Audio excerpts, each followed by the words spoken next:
Amara lived in the busy town of Owerri, where every morning began before the first rooster crowed. While the whole compound still slept, she would quietly rise, tie her wrapper, and head to the small kitchen. The air was still dark, but she moved with purpose, her hands steady as she fetched water, lit the firewood, and began the day's work.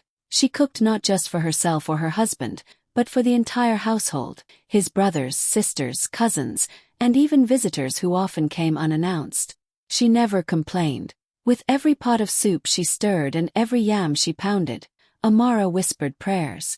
Maybe today they will see my heart, she told herself. She believed that love shown in actions would one day soften even the hardest of hearts. Her back ached, her palms grew rough, yet she pressed on, always smiling whenever anyone walked into the kitchen. Food for her was not just about feeding the body. It was her way of saying I care, belong. I am part of this family. She placed her whole heart into every spice, every leaf, every grain of salt. Even when no one thanked her, even when they walked past her as if she were invisible, she still chose kindness. Deep inside, she longed for a simple thing, a seat at the table, a moment where someone would look at her and say, Amara, you are one of us. That hope kept her going, even when the silence around her felt heavier than the pots she carried. One morning, Amara's mother-in-law came into the kitchen with a serious look on her face. Important guests are coming tonight, she said. Everything must be perfect. Those words carried a heavy weight. Amara understood what it meant. She would spend the whole day in the hot kitchen, preparing a feast that everyone would remember. She simply nodded and got to work. From the moment the sun rose until it began to fall, the sound of her effort filled the compound. She pounded yam with steady hands, her arms trembling from the weight of the pestle but never slowing down. She cleaned and roasted fish until the smell of smoke and spice filled the air. Pots of soup bubbled on the fire. Egusi, oha, pepper soup, all rich with flavor she had learned from her own mother back in her village. The smell drifted into every corner, making even the neighbors peep curiously through the gate. Her wrapper was soaked with sweat, her back ached, and blisters formed on her palms, but still she worked with love. Each dish she prepared carried a quiet prayer. She wanted the family to be proud, the guests to be impressed, and maybe, just maybe, someone to look at her and see more than just the woman in the kitchen. As the sun went down, the compound came alive with laughter, greetings, and loud conversations. The guests arrived in fine clothes, their perfumes mixing with the delicious smell of food. Amara wiped her face with the edge of her wrapper, feeling tired but proud. She had created this moment, this joy, with her own hands. She moved quietly around the dining area, setting bowls, arranging spoons, making sure every detail was perfect. Her mother-in-law smiled at the guests, receiving praise for the wonderful meal, but no one mentioned Amara. Still, Amara kept her head low. It was enough, she told herself, to know the food spoke for her. As everyone gathered around the long table, laughter and chatter filling the room, Amara's heart beat a little faster. For once, she hoped she might be invited to sit with them, to share in the joy of what she had created. She imagined herself lifting a spoon, eating alongside her husband, maybe even hearing someone say, Amara, you cooked well. Come, eat with us. Her body was tired, but her spirit carried that small hope. After all the smoke, the heat, the sweat, and the endless stirring, she wanted nothing more than to be part of the family she served so faithfully. That single hope burned quietly in her heart as she waited for the meal to begin.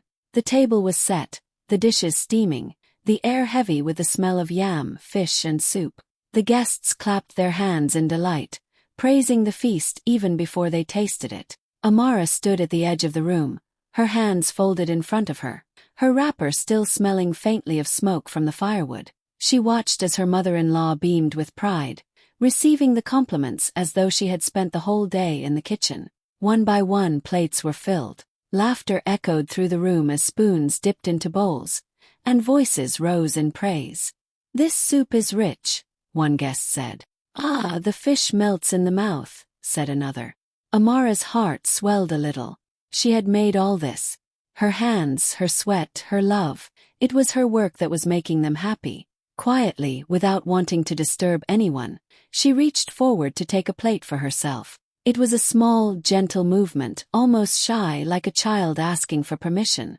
But before her fingers could even touch the dish, her mother-in-law's sharp voice cut through the laughter. "Sit back. Women like you eat later." The room went silent for a moment. Then the laughter returned, as if nothing had happened. No one looked at Amara. No one said a word.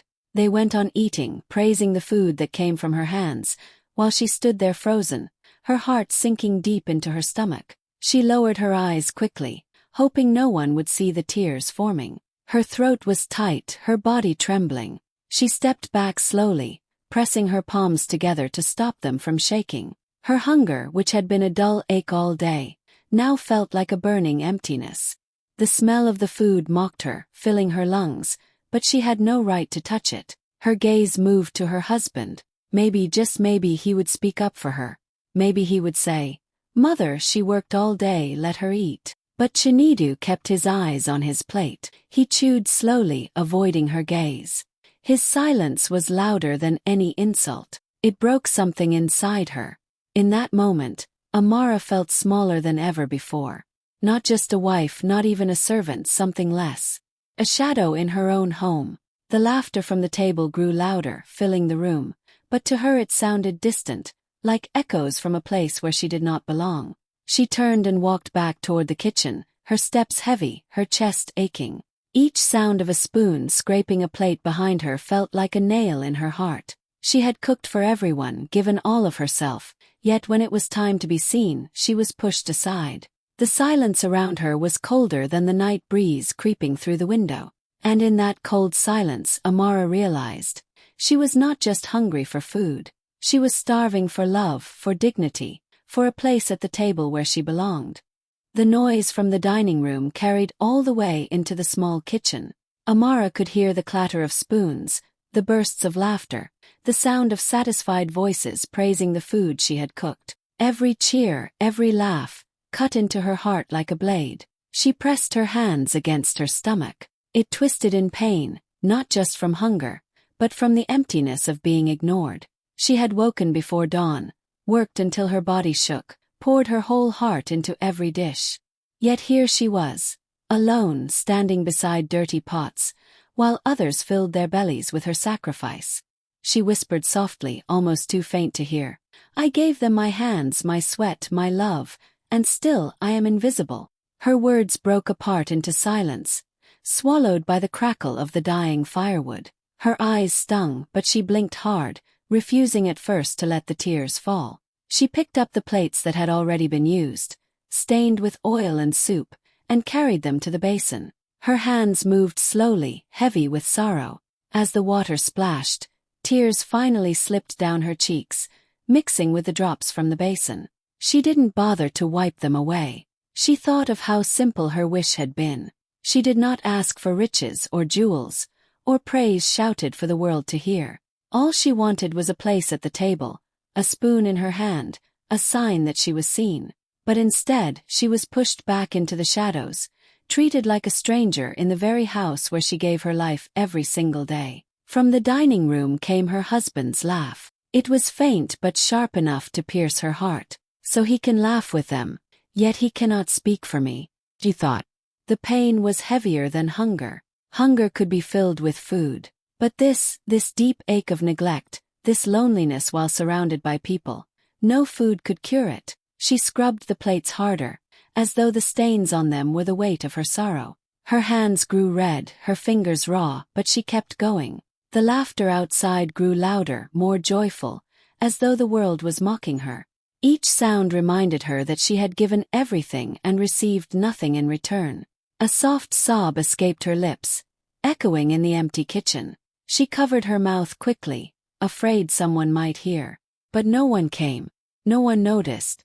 They were too busy eating, too busy laughing, too busy living in the joy she had created. Amara stood there, shoulders bent, tears streaming freely now.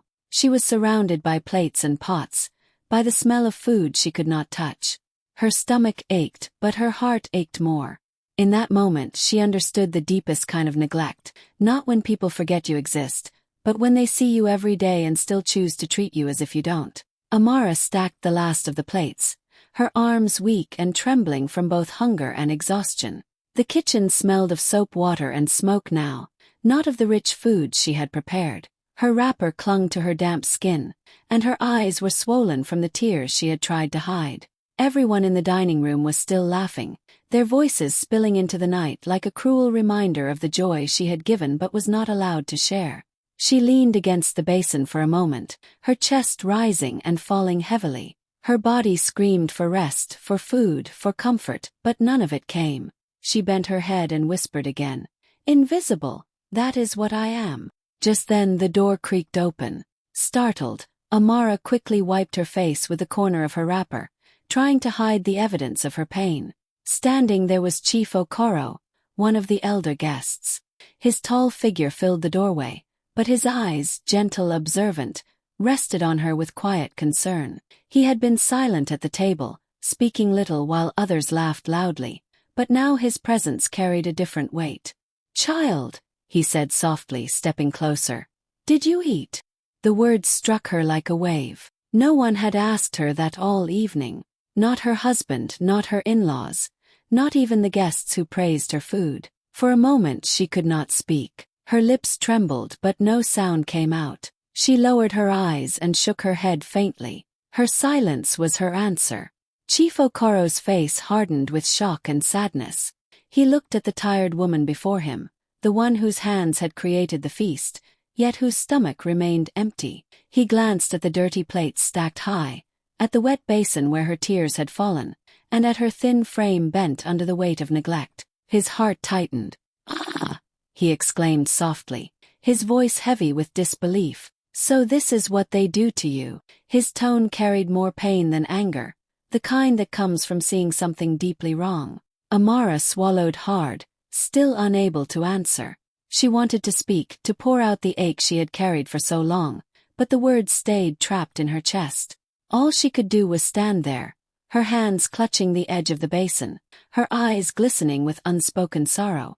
Chief Okoro shook his head slowly. He had seen many things in his years, but this silent cruelty within a family, troubled him deeply. No one else in the dining room noticed. No one else cared. But he had seen. He had understood. He placed a gentle hand on her shoulder, a small gesture of comfort. "You are not invisible, my daughter," he whispered. And in that moment, though the others laughed on, Amara felt, for the first time that night, that someone truly saw her. The following afternoon, the compound was buzzing with talk. Chief Okoro had sent word, inviting the whole family to his home for lunch. It was unusual, and because of who he was, an elder respected in the community, no one dared to refuse. Amara's mother-in-law was especially eager. She made sure everyone dressed in their finest clothes, reminding them that they must not embarrass the family in front of such an important man. When they arrived, Chief Okoro's home was warm and welcoming. The compound was wide, with flowering plants neatly arranged along the path, and the sound of birds filled the air. His staff moved gracefully, carrying trays and setting the tables with care. Inside the hall, long tables had been prepared, covered with clean white cloths and decorated with bowls of fruit and flowers. The family greeted the elder with wide smiles, trying to impress him. Amara entered quietly, keeping her head down. She wore a simple wrapper, nothing compared to the fine lace and headscarves of the others.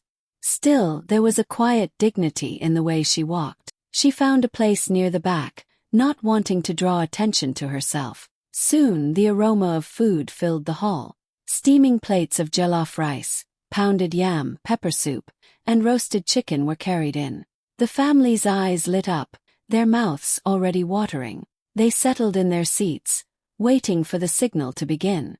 Chief Okoro stood slowly, his presence commanding silence. With a steady voice he said, "Today we will eat together, but we will begin in a way that teaches us something important." His eyes scanned the room until they rested on Amara. "Bring her forward." Amara froze, her heart racing. The family turned, confused, some frowning, some whispering. Her mother-in-law's smile stiffened, but she forced herself to remain calm. Slowly, Amara stood, unsure of what was happening. Chief Okoro looked at his staff and gave a firm instruction. "Serve her first." The hall went silent. Trays that had been moving stopped in midair. The family shifted uncomfortably in their seats.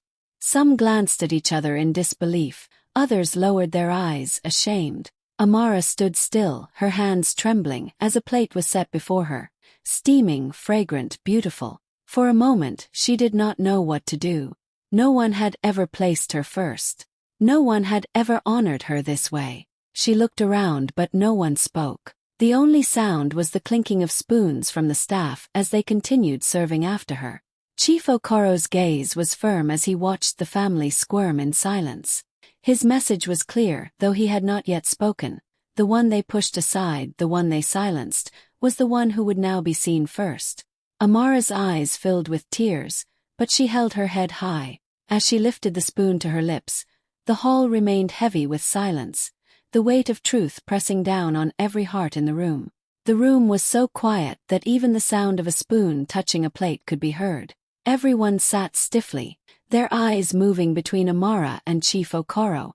The elder stood tall at the head of the table, his face calm but firm, his eyes sharp like one who had seen too much and could no longer stay silent. He cleared his throat, and the silence deepened. Slowly he spoke, his voice steady and clear. The one who cooks with love must also be honored with love. A family that eats while its daughter starves is no family at all. The words fell heavy in the hall. Amara's mother-in-law shifted in her chair, her once proud face paling. She forced a smile, but it quickly disappeared under the weight of his gaze. Some of the guests lowered their heads in shame, whispering among themselves. The truth had been spoken, and no one could deny it. Chief Okoro turned toward Amara, his eyes softening. This young woman worked with her hands, her heart, her sweat, and her prayers to feed you all. Yet she was left hungry. She was left invisible. Do you not see the wickedness in this? His voice rose slightly, carrying the weight of judgment. Chinidu, Amara's husband, bowed his head, unable to meet anyone's eyes. He shifted uncomfortably in his seat, the sting of the elder's words cutting deep into him. The whispers from the other guests grew louder. How could he let this happen? What kind of man stays silent while his wife suffers? Amara sat quietly, her plate before her, her hands trembling as she held the spoon. She did not gloat, did not speak, did not smile. She simply sat with quiet dignity, her silence speaking louder than any words. Chief Okoro continued, his voice filled with both pain and authority. Respect is not only shown with words, it is shown with actions. You cannot take from a woman's labor and deny her honor. To treat her as less is to curse your own table. Do you not know that a house built on neglect will one day crumble? The family's faces were filled with shame. The mother-in-law lowered her gaze, her grip on control slipping with every word the elder spoke. Chinidu shifted again, the whispers now louder, almost unbearable. His reputation as a man was being questioned before his own community. The elder's voice softened at the end, but his words struck the deepest. Amara's strength is greater than the cruelty she has suffered. Her silence is not weakness, it is grace. And let all of you remember this. The one who feeds others must never be left hungry. The hall was still, the weight of truth pressing heavily on everyone present. Amara took a small bite from her plate, her dignity shining brighter than their shame. And in that moment, it was no longer just a meal, it was justice served in the presence of all. All eyes slowly shifted toward Chinidu. He sat stiffly at the table, his hands fidgeting with the edge of his plate. Chief Okoro's words still echoed in the hall like thunder that refused to fade. Amara, his wife, sat silently beside him, her dignity glowing in the silence. And him, her husband, had nothing to say. For the first time, the reality of his silence weighed on him like a heavy stone. He thought of last night, how he had sat and eaten while his wife stood in the shadows. How he had chewed each morsel without looking at her. How he had let his mother's sharp words pierce Amara's heart while he stared at his plate. He had told himself then that it was easier to stay quiet to avoid trouble. But now, with the whole community watching, that quietness burned him with shame. Whispers began to spread around the hall. Some guests covered their mouths, but their words reached his ears clearly. Is this the man of the house? He cannot even protect his own wife, another voice murmured. What kind of husband eats while his wife starves? Each whisper was like a whip across his back, stinging, cutting, stripping him of pride. Chinedu lowered his head. He could not meet Amara's eyes. He could not meet Chief Okoro's eyes. He could not even meet the eyes of the strangers in the room. For the first time he saw himself through their gaze. Not as a strong man, not as a husband, but as a coward who allowed cruelty to reign under his roof. Across the table, his mother's proud face faltered. She had always controlled the home, her word final, her voice the loudest. But now, her skin turned pale as she watched the elder's judgment fall on her family. The room that once celebrated her authority was now filled with silent disapproval. The guests who once praised her were shifting uncomfortably, ashamed to even look at her. The power she clung to slipped like water through her fingers. Chinedu felt his chest tighten. For years, he had let his mother's voice be louder than his own, even louder than his wife's tears. But today, everyone saw the result of his weakness. The shame was unbearable. He wanted to disappear, to melt into the ground beneath his feet. He glanced at Amara briefly. She was eating quietly, not boastful, not angry, simply dignified. Her silence struck him harder than words could. In her calmness, he saw strength. In his own silence, he saw failure. The whispers grew louder, heavier, impossible to ignore. The community was judging him, stripping away the respect he once carried. And in that moment, Chinedu realized that his greatest mistake was not his mother's cruelty, but his own silence. The silence that had left his wife hungry, unloved, and alone. His head remained bowed, the weight of shame pressing down. For the first time, Chinedu truly understood that a man who cannot protect his wife is no man at all. The hall was still heavy with silence after Chief Okoro's words.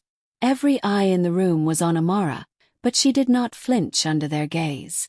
She did not raise her chin in pride or let anger show on her face.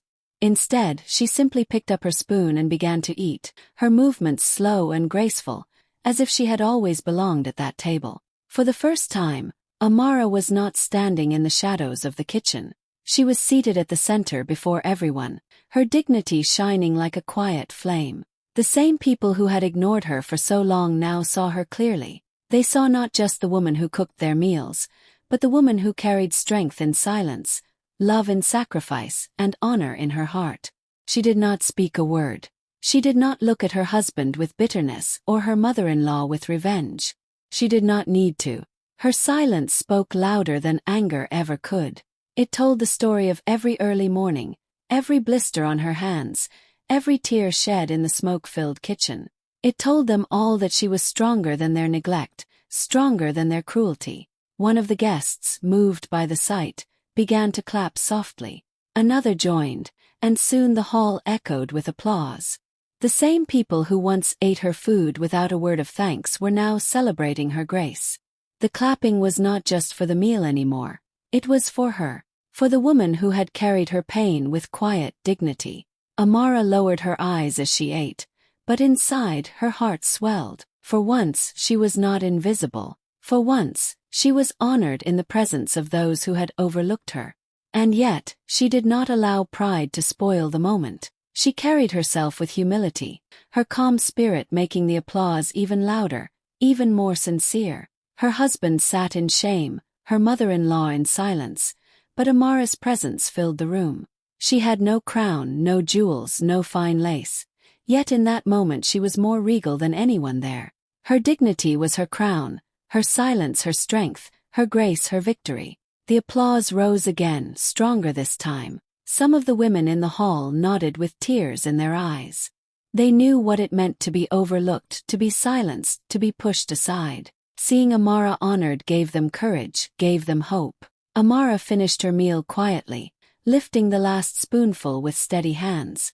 She did not need to say, "I deserve this." The room had already said it for her. And in that moment, Amara understood something deeply. Sometimes strength does not come from shouting or fighting back. Sometimes true strength is found in silence, in grace, in the ability to rise above pain and still carry yourself with dignity. That was her victory, and it shone brighter than all the shame around her. When the last plates were cleared and the hall grew quiet again, Chief Okoro rose to his feet. His presence alone commanded attention, and everyone turned toward him. He looked around the room slowly, his gaze heavy with meaning, before resting his eyes on Amara. "With my own mouth I will say this," he declared, his voice steady and strong. "From today, this woman sits first at every table I am part of. No one who cooks with such love should ever be left behind again." The words carried through the hall like a final judgment. The family members shifted uncomfortably, their fine clothes suddenly feeling heavy. The guests who had witnessed everything nodded in agreement, some even whispering praise for the elder's courage. Amara's mother-in-law could not raise her head, her pride crushed by the truth that had been exposed. Chinedu, too, sat frozen, his silence now a wound that everyone could see clearly. Amara did not speak. She simply bowed her head gently, her eyes glistening. She had not demanded a seat, had not fought with angry words, yet justice had found her in the most unexpected way. When the family finally rose to leave, there was no laughter, no chatter.